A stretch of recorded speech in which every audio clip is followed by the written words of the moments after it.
What's up, Joe? What's happening, Sean? Good to see you, man. You got me loud and clear? Yes, sir. All good over Hey, here. everybody out there, I got Joe on this week from OnSolve. He's a 20-year Army medic, recently retired, about on the same track. Um, Again, this is my weekly show, Service to Sales, helping vets, sponsored by my company Shift Group, who just recently started recruiting veterans. They were doing athletes, but now they're recruiting veterans to go through this short sales training that's pretty good. And then they go through the training, and then we get game tape on them. We build a profile, help them with their resume, LinkedIn, all that stuff. And then we put them in front of our 150 hiring partners and get them some pretty high paid entry level SDR jobs. And we also have jobs out there for more senior people that were athletes and vets, that like some AE jobs, full sales cycle jobs, and all that. Well, hey, Joe, go ahead and just give us a short intro and tell us a little bit about, what you did in the Army, and then how you ended up, as a sales professional, your transition and all that. Yeah, absolutely. Good to be here, and thanks to you and Shift Group for putting this on. What you guys provide is that consolidated, I would call it, fast pipeline into sales, right? So that's invaluable. So thanks for what you guys do, and thanks for having me. My name is Joe. I live in East Central Florida. 20 years in the military. Started in the Army in 2002 as actually a radio operator. Did my initial contract. It wasn't for me. I wanted to be a medic, so I ended up re-enlisting and doing that for the rest of my career. So I got a chance to deploy a bunch of times, be stationed all over the country. Wanted to start a career, so they made me meet with the National Guard and Reserve recruiter, and I was like, yeah, I'll finish out doing that kind of stuff and go start my life. So that was really it. It flew by fast, and was really valuable. So allowed me to get right into kind of what I'm doing now. So yeah. Yeah. So what I want people to learn here is there's two things I want people to learn. I want people that didn't serve to kind of see the value of what someone that served brings to a sales team as an initial hire, but with no experience.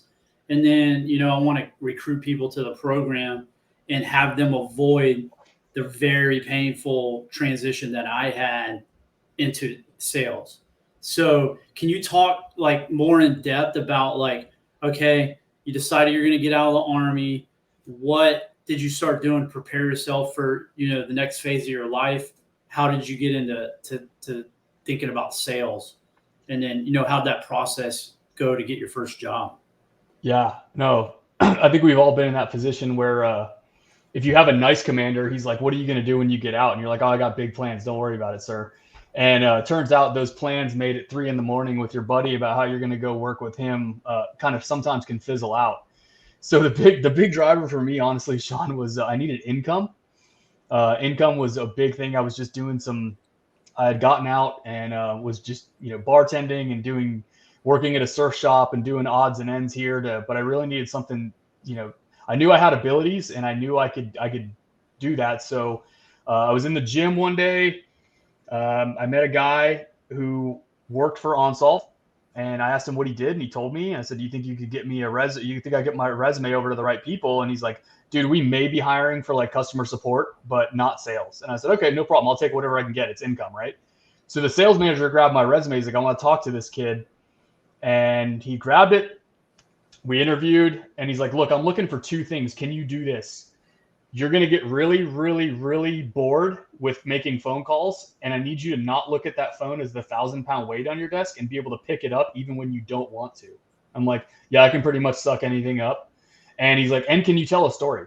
Can you tell a story? If you hear something, can you connect the dots and make it resonate with a buyer? And I'm like, yeah, let's do it. Let's practice. And it turned out to be a good fit. And here I am 9 years later, same company. Wow. So did right now you're account executive? Yes, sir. Enterprise account executive. So I run enterprise sales for the Southeast. And so you started off as a BDR, SDR? Actually, there was really no such thing at least at my company, it was full cycle. We were starting up a commercial line. We had a government line that was just rocking and rolling and crushing it. And he's like, I think we can do this in the private sector. And you're going to be like my first guy. And I didn't know the difference between BDR, SDR, AE, or full cycle. He's like, you're going to prospect, you're going to find people, you're going to tell them our story, you're going to scream it from the rooftops, you're going to do the demo, you're going to, present the proposal, you're going to close the contract, and then you're going to manage the account. And it was everything. And I didn't know any different. So I just did it. And it worked. So, that was it. Yeah, so that you brought up a good point. So there's two types of veterans that get out, right? So there's younger veterans that get out after 1-2 tours. They do anywhere between 2 and 8 years, and they get out, and they're about in the same spot as like a college graduate, maybe a little bit more life experience, but about in the same spot mentally, family-wise, all that. You're talking like 25, 24, 25. And then you have the other people like me and you who did a full 20 plus years. And this is, that's a full career, and we're getting like a pension. So for me, I think it's good that people like us, like me and you, maybe steer towards some sort of sales job like I just had at Banair, where it's like full sales cycle, where you get a chance to get some of that responsibility and close deals, right? Because I started off as a basic, brand new, didn't know anything, SaaS SDR, just straight up booking meetings. And I got pretty good at it pretty quick, and then I got really bored, and I wanted to I thought I could close stuff as good as the people above me.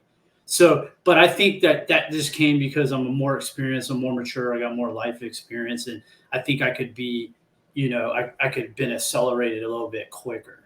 Does that kind of make sense? Do you see that like at your organization? Yeah, no, absolutely. And now, if you got hired now, you would go into a couple different buckets if you wanted to do sales, right? It would be SDR, it would be account executive if you're, experienced, or account management or something like that if you wanted to be more on the you got hunters and farmers kind of thing, right? So what skill set would be. I definitely understand what you're talking about. I think full cycle was where it's at to get started, and I'll talk about it later. Yeah. So how many jobs was OnSolve the first job you applied to? How many did you apply to? You still there? You're frozen up. That was one and done, man. Yeah. Really? Oh. All right. Your internet froze up for a second. Okay. So so that was your first job you applied to? It was one and done. Yeah. So what skills, like when you went to go interview, how did you tie what you did in the Army to what, how you, to prove to them that you're going to be a good salesperson, like to take the risk? Absolutely. So myself here, but I went through a course called PLDC, which has probably altered now. It was primary leadership development course, which is basically when you make sergeant, you got to go through a school on how to lead people and, do stuff, take care of your soldiers, right? Part of PLDC was being able to give a class and give a presentation on something you might know nothing about, and they're going to put you on the spot to do it. And I remember my instructor was a sniper, and he's like, I open every class with a story, right? And I took that with me, because when I meet with somebody, I try to tell a story that's going to resonate with them, either looks at their background, look at what they do, what they're interested in, and try to tell a story and connect the dots out of the gate. So I brought that with me, and that I still use that daily. I just like to talk to people. Obviously, other skill sets, the ability to present to a board, which is, highly lucrative in our position, to be able to get, deep into the power on some, understand what their outcomes are and what they want to plan, right? And where, I'd say another one would, like you have to be able to adapt on the pipe that you don't like. Salespeople and hate change. but we deal with it and we adapt and move past it. And to do that in the military, I think that's one thing I did proper with was planning. You there, man? It froze up again. I'm sorry. Yeah. No, I'm here. Okay. Yeah, it's like in and out. But yeah, so essentially, like I'm gonna put you in a scenario that I put a couple of my last guests in. So you're gonna do me a favor, and you're gonna go to a company, right? And this is hypothetical, and you're gonna try to explain to them like, hey, like you should hire some vets, right? And regardless, of if they did 1 tour or 20 tours, like you need to get some vets in your organization on your sales team, and like explain to me like how how you go about doing that, like selling vets to an experienced sales team over hiring like someone out of college, for example. Couple things. Really, they're usually really good at storytelling. They can make friends anywhere. They're highly adaptable. They typically know how to present and know how to take charge of any type of situation. And they're good at resource planning. Doing with what you have. If you get new tools and you get stuff, great. That's just gravy. But sometimes you can do the bare minimum with just email and a pad and paper. Like Okay. it is possible, right? Yeah. So highly adaptable force. Okay. Hey, there was a topic I can't think of off the top of my head. You asked us to talk about. Me and you were chatting. Remember, I said something. You're like, "Hey, let's bring that up during the live." Oh yeah, I can't remember what it was. I'll have to go through my somebody commented on one of your posts, and I said, yeah, let's talk about that, and I forgot to write it down as an action. But yeah, if we can run through that real quick, we'll find it. We'll find it. I'm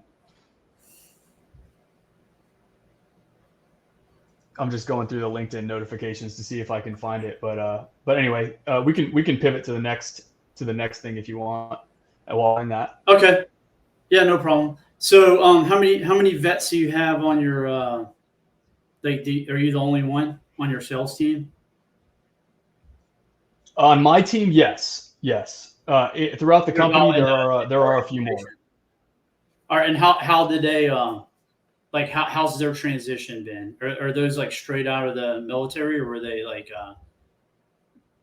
come from other sales organizations? I think most, as far as I know, straight out of the military, we've had, and it's not just sales, right? It's different technology, risk. On Veterans Day, I get surprised when our company sends out an email and I'm like, dude, I had no idea that guy served. That's awesome. I'm going to talk with him. And it could be somebody in like admin or HR or, marketing. It's just, it's all over. But as far as the sales org, there's only a few of us. Okay. So, for me, right, I'm a super direct person. I'm used to having leaders that essentially just tell me, exactly what they need. They don't talk around circles. They're not worried about hurting my feelings. They just tell me exactly what they need. They give me their left and right limits, commanders, what we call a commander's intent. And I just kind of go execute, and stay within the boundaries. And that's kind of how I like to be led. Right.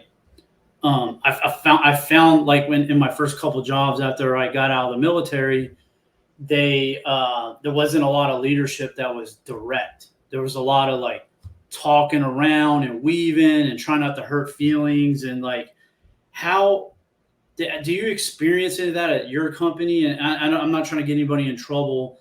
And then if you did, how did you navigate that? Because like you've obviously been at the same company for a long time, so obviously like you navigated it perfectly and you're happy.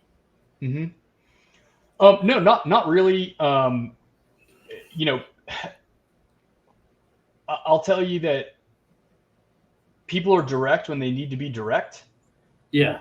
If you're doing the right thing and you're executing, my whole thing is always been, whether or not I have you as a boss or somebody else, I need to be coachable. I'm not the best at everything, and we have to admit that to ourselves. Like you can come out of the Army as a master sergeant, but start as an SDR, right? It's a pendulum swing. It's a little bit of a blow to your ego.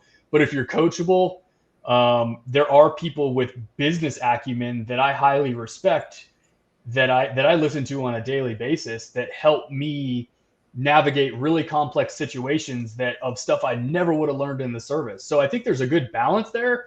I don't have, there's a time to be direct, which they are, and there's a time to be,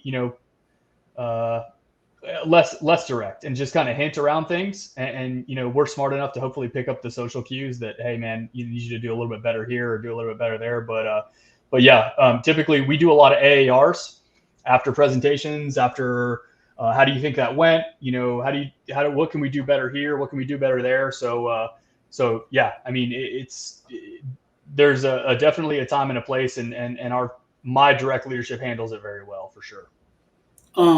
Do you have any advice for like people, that get out and they just don't have, they just don't have this, like you said, the ability to transform because they got social cues? Like what do they need to look for when they're working with other people that don't necessarily want to be around someone that's like direct? It's a tough one. Try to be coachable. Yeah. Kind of maybe swallow your ego a little bit and realize that maybe at least listen to what people have to say. You may not always agree. And radical candor, as we call it, being direct, but in a tactful way, right? We're all on the same team. We're all in the same fight. And I mean, I'm sure working at Banair or other sales organizations, sometimes,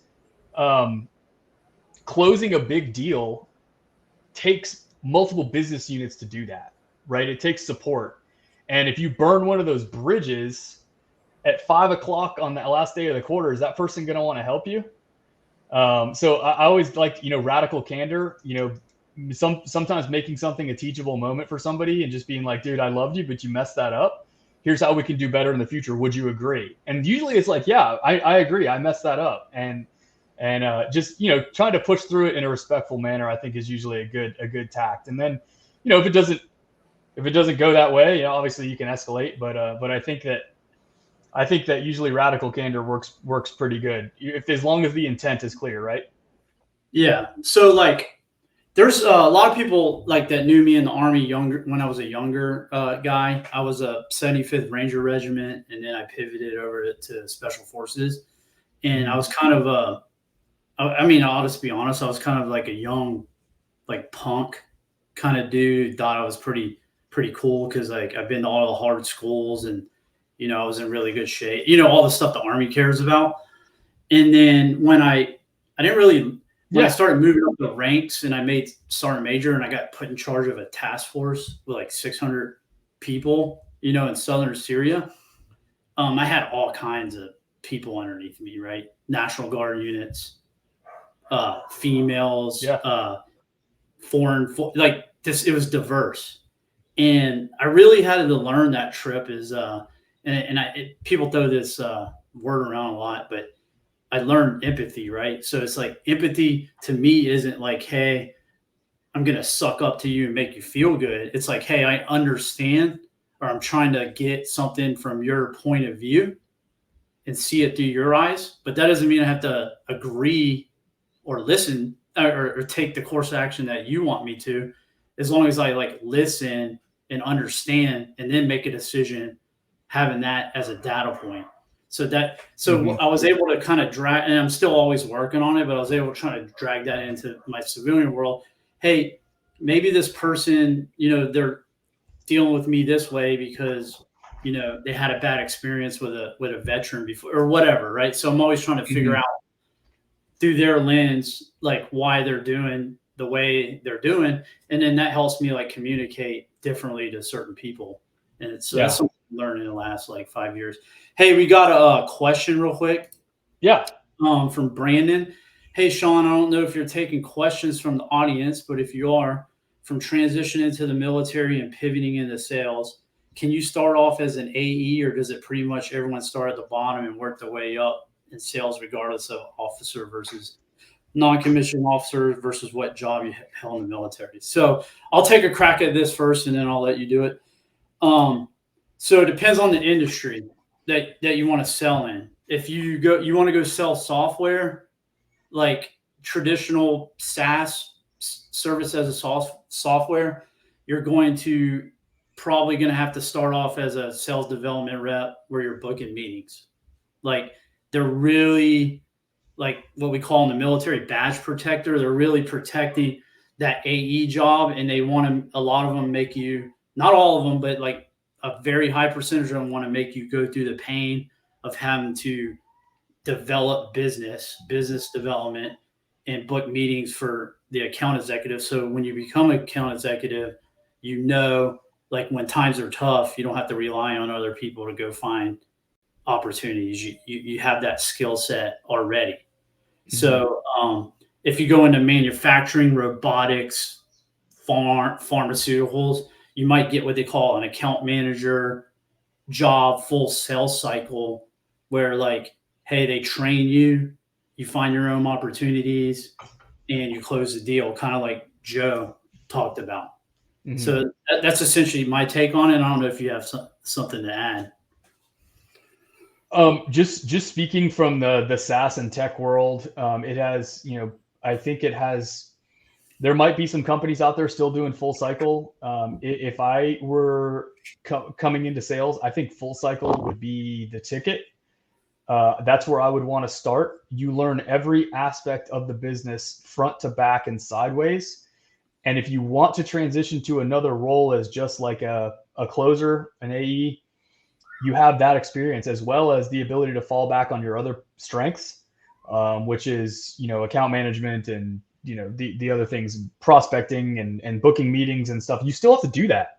Like I still have to do that on a daily basis. I still have to go out. I'm paired up with an SDR. We work to tackle a territory, and we do it together on some. He does his, I do mine, but we're both executing on that territory, right? So I think, like Sean said, different industries are going to allow for a more full cycle. SaaS is pretty segmented. Yeah, and then, hey, Brandon, give me a thumbs up if you're still in here. But here's another thing too, man, is like you have to kind of get a beginner's mindset. Even like I think I've talked to you, and you're like an officer, like a captain or something. Like if you want to get into tech sales, you're gonna have to get a beginner's mindset, and then literally, like, your job is to research, send emails, make phone calls, LinkedIn prospect.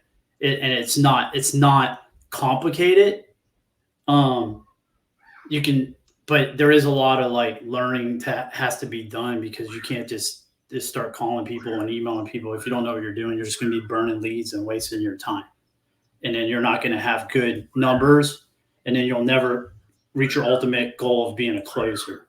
So if you don't have that beginner's mindset, which I think I had a hard time with as an SDR, because I just wanted to get promoted as quick as possible. Either you're going to just be good at it, but you're going to be angry and kind of disappointed, or you're just not going to be good at it because you're not learning from anybody. Does that make sense, Joe? Yeah. You got anything to add to that? No, it does. And it was, I guess I didn't care because I guess I have a mentality that you could just keep throwing crap at me and I really don't mind. Like, I can suck up pretty much anything. And I remember closing my first deal. It took me almost 11 months. One of my mentors was a guy who had been at the company for about 6 or 7 years. And he's like, dude, you're going to make about $200.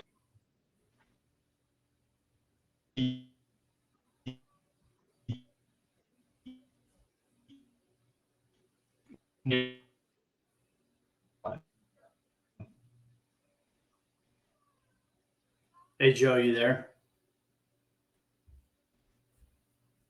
You still there, Joe? All right. Let me remove him from the stream. Hey, so I'll bring him back once he starts moving around. Hey Joe, you there now? Yeah. Yep. Man, your internet's like in and out. I don't know what the deal is, but hey Barry, Barry's got some good skills that he thinks vets have to transition into sales: adaptability, problem solving, attention to detail, communication, resiliency, and persistence. So like, I like to touch on number 4. Like in my career, I did a lot of hard stuff, and I got humbled a lot throughout my life. I got humbled during training. I got humbled in combat. I got humbled in leadership positions, and I got knocked down a lot, and I had to, get back up.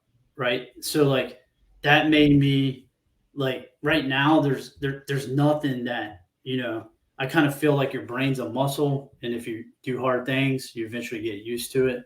So now there's nothing that really you can throw at me where I'm like, I can't do that, right?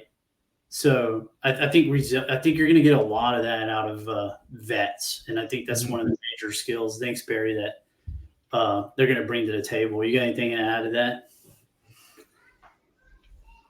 that?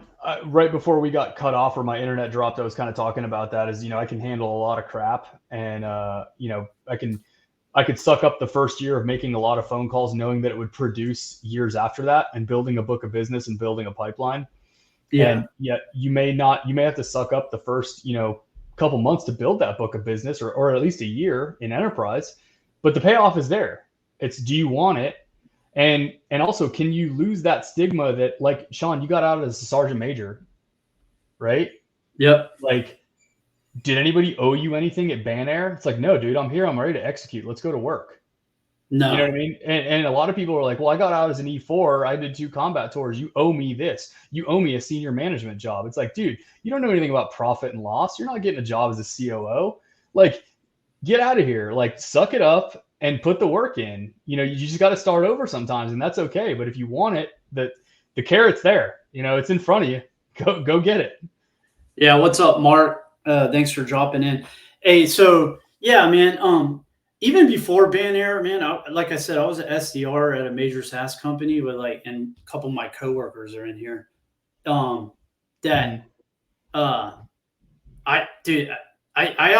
outworked everybody. There's a couple of us, so I can't say I outworked the majority of my team.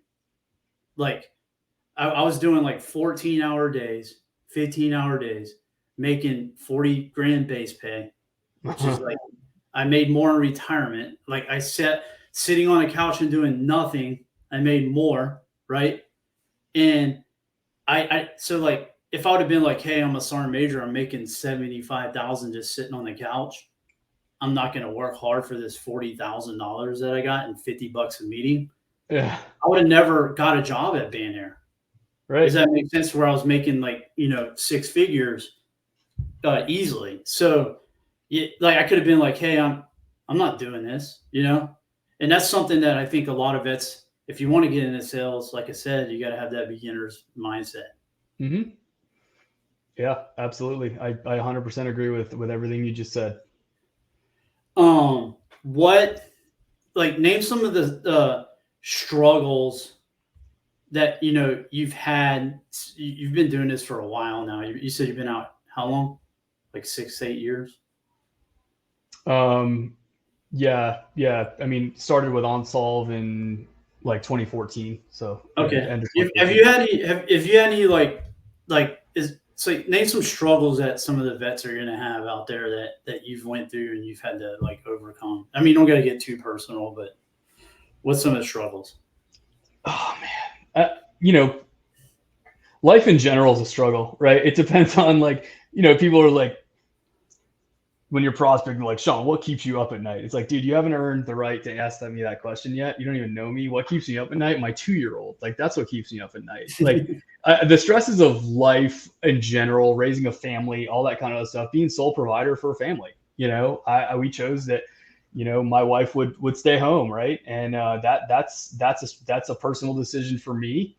and for us as a family. But we're happy here, and that we're happy doing that. But as far as struggles with work is checking your ego. I think for me has been a big thing. Empathy, like you said, is just being able to execute at a super, super high level, and then do it again, and then do it again, and then do it again, and do it again. Everybody's human. You get beat down. You get 1,000 no's before you get a yes. If you're okay with that, you're going to be all right. but if it can beat anybody down, even the most resilient. So mental resilience, like you said, is the brain's a muscle. What's helped me? Good sleep, working out, staying in shape, getting in the outdoors, all that kind of other stuff, and just reminding myself why I'm here every day. Yeah. So I'm gonna add to that, but so Mark brought up a good point.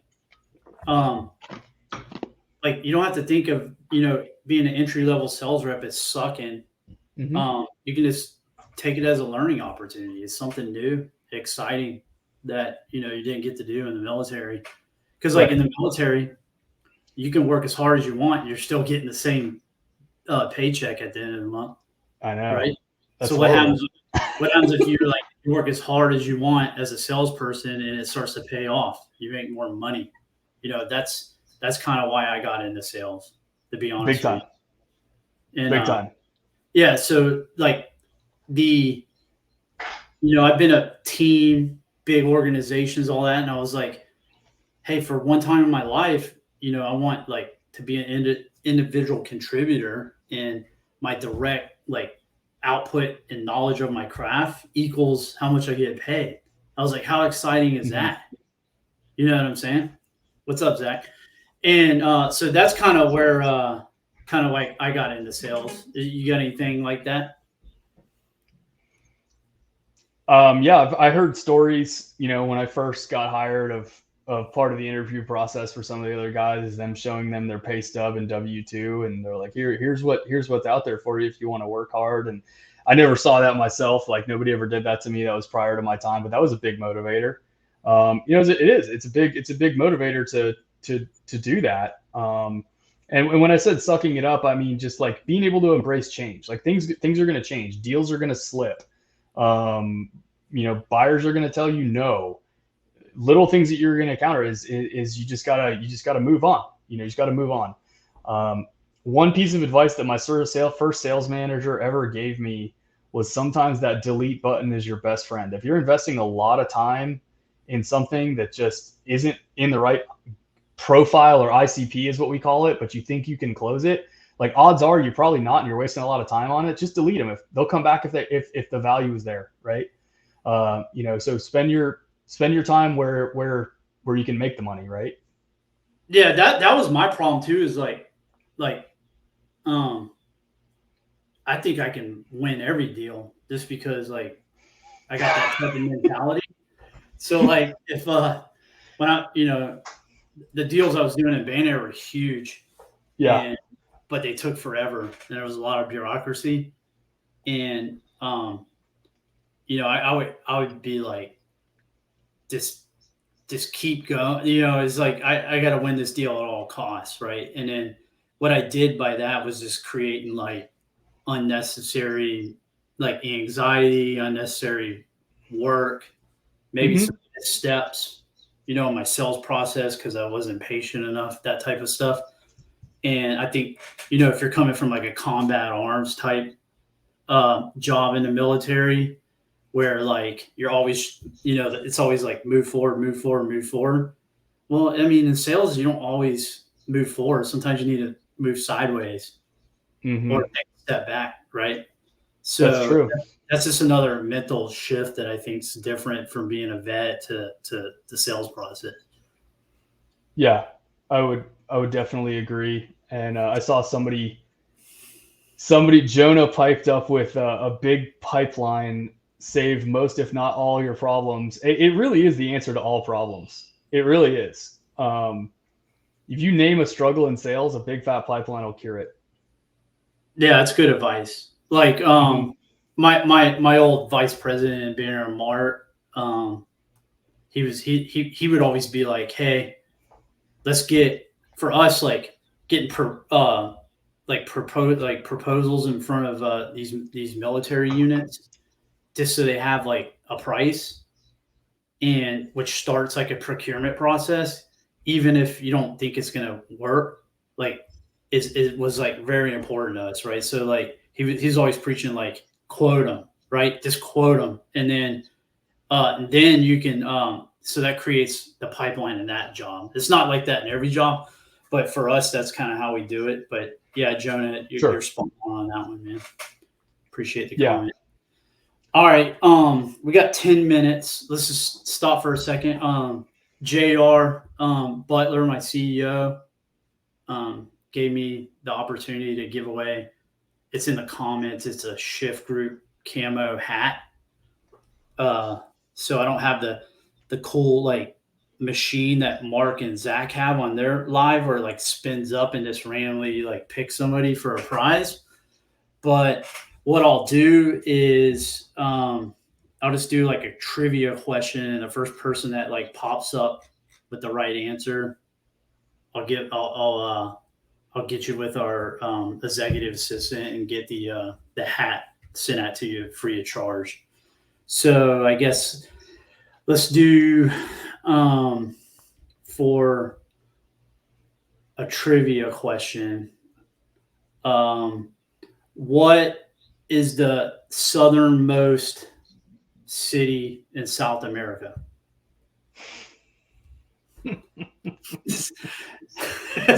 So if anybody knows the southernmost city, and I guess people are probably getting to the Google right now, but whoever can come up with that gets a hat. But while they're doing that, Joe, you got anything else like as far as like veterans to sales that's on top of your mind you want to talk about?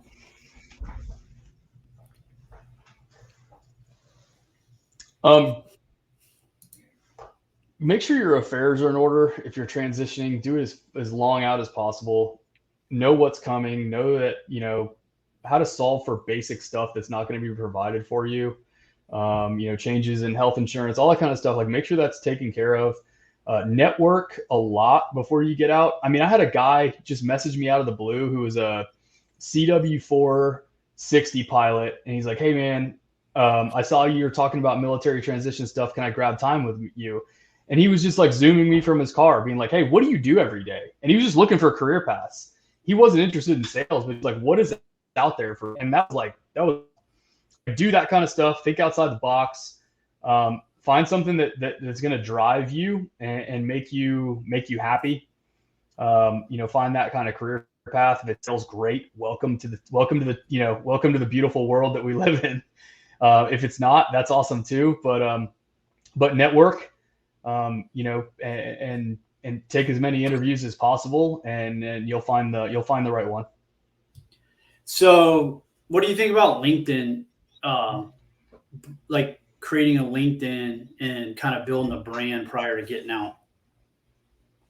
Hey, Brandon got it. It's Terra del Fuego. That's what I wanted to see. Nice. Yeah. Hey, Brandon, when you get a chance, just DM me your email address, and I'll get you hooked up with that hat.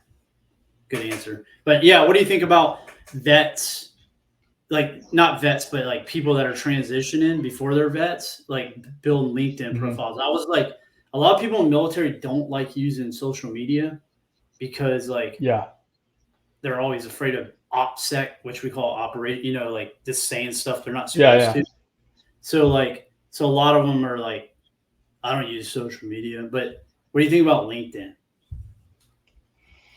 I think it's great. Again, follow the OPSEC stuff, and don't put stupid stuff on there, but definitely, yeah. Why not, right? The sooner the better. Start building a network. The more time you can give yourself, and whatever tools you have at your disposal, I would definitely highly recommend that. Yeah. So like a lot of transitioning folks don't utilize LinkedIn. So you get a class on it. It's high level. And it's not really that great, but so you can do two options. Mm-hmm. You can go do your resume, cover letter, all that jazz, and just start blasting them out. Say you want to be a sales rep, start blasting them out. And because you have no experience in sales and you don't know how to tie your military experience to sales, which by the way, we're going to help you to do a shift group. If you come join up for us for free, we'll help you do that. But nobody's going to call you back because they got applicant tracking systems. This is not going to let you through because your stuff doesn't align with their basic qualifications, right? So the odds of you just putting in a resume and getting a call back, super low, right? You might catch somebody that's like, oh, that's interesting. That is in the Army or something, and they might want to talk to you. But odds are they're not going to call you back. So then you can take the other route, which I did, which actually I'll go back. I took the first route at first with no success. And then you can take the other route where you start connecting with other vets in sales, like Joe, hey, Joe, I'm thinking about getting into sales. Oh, I know this person over here. Next thing you know, you're getting interviews without resumes, or the resume comes later, but you're getting hot, warm intros to these companies, right? So, and then those people can go to their companies and explain the value that a vet's going to bring in sales, either by like, hey, look at me, look how great I'm doing. You should probably hire that person.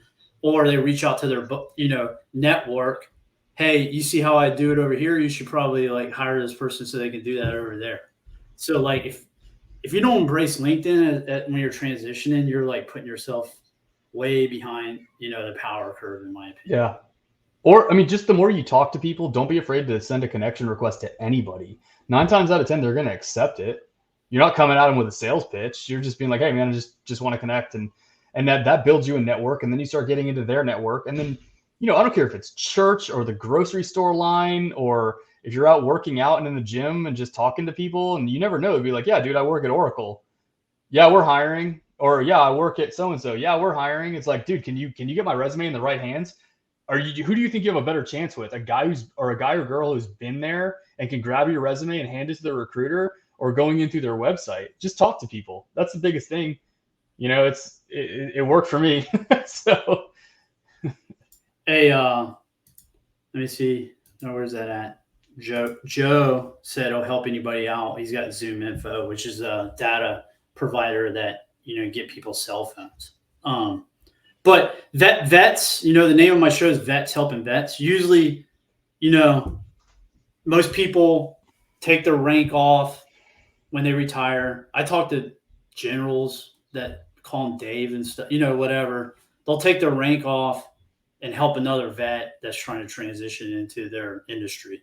Generally, I'm not saying all of them are, because like there's no absolutes. So that's an easy in. Like in any company, get on LinkedIn, search who their people are, find vets, say, hey, I'm a vet and I want to get in your company. Boom.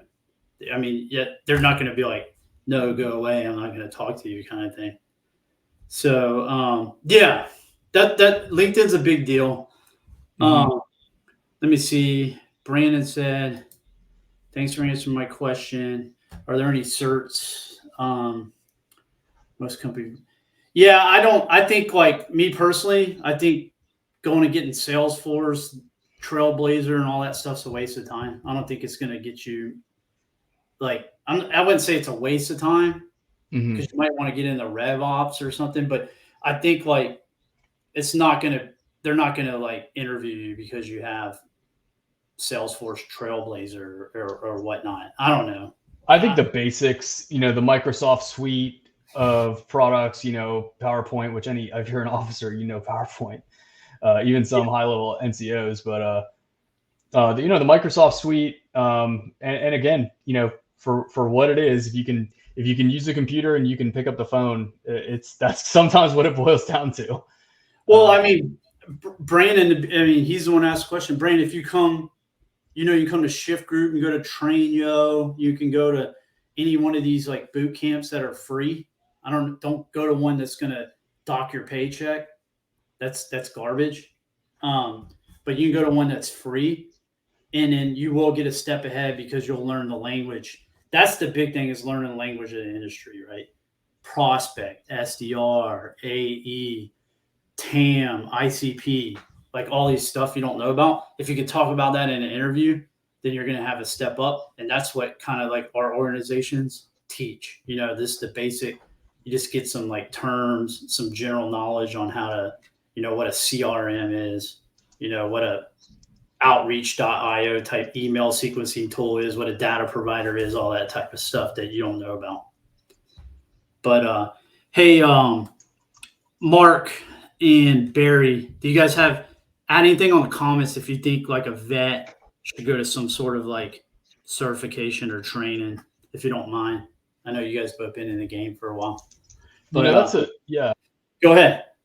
No, that's a really cool thing. There are some good sales trainers out there, and I mean Shift Group obviously being one of them. But you know there are other. You know, I took training from a guy named John Barros. Yeah, who's phenomenal. Like, yeah, really, really good. Still use a lot of his stuff. Even 6 years ago, I took that training, and I still use it every day. Just basic stuff. And guys like him, if you just reached out and be like, dude, I'm getting out of the military in a year. Do you have like a crash course of like some stuff I can watch? I guarantee guys like that would just be like, yeah, here you go. Here you go. And then not to harp on it, but just get on LinkedIn and start following people in the industry that you want to work in, and you'll learn a lot from that too. But hey, we reached our time, 6:45. I appreciate everybody coming here. Shift Group, thanks for sponsoring this. Joe, thanks for taking your time, man. We'll also give you you'll get a free item out of the store for helping us out, and then I'll get your email after this. I owe Brandon a hat. I'm going to do one more of these next week with somebody that everybody knows that's pretty squared away, account executive in the industry that everybody likes. And then I'm going to go bi-weekly after that. I'm just using these to kind of get the, the word out there and get some content for our courses and stuff. So everybody, thanks for showing up, and I'll see you next week. Stand by and you guys will get to see who it is. Thanks, Joe. Yeah, so hopefully next time, Sean, next time your audience sees us, it's either on a boat catching some fish or in a deer blind. Yeah, I love the outdoors. Got to get outdoors. Yep. All right. Yeah. Take care. Later. See you.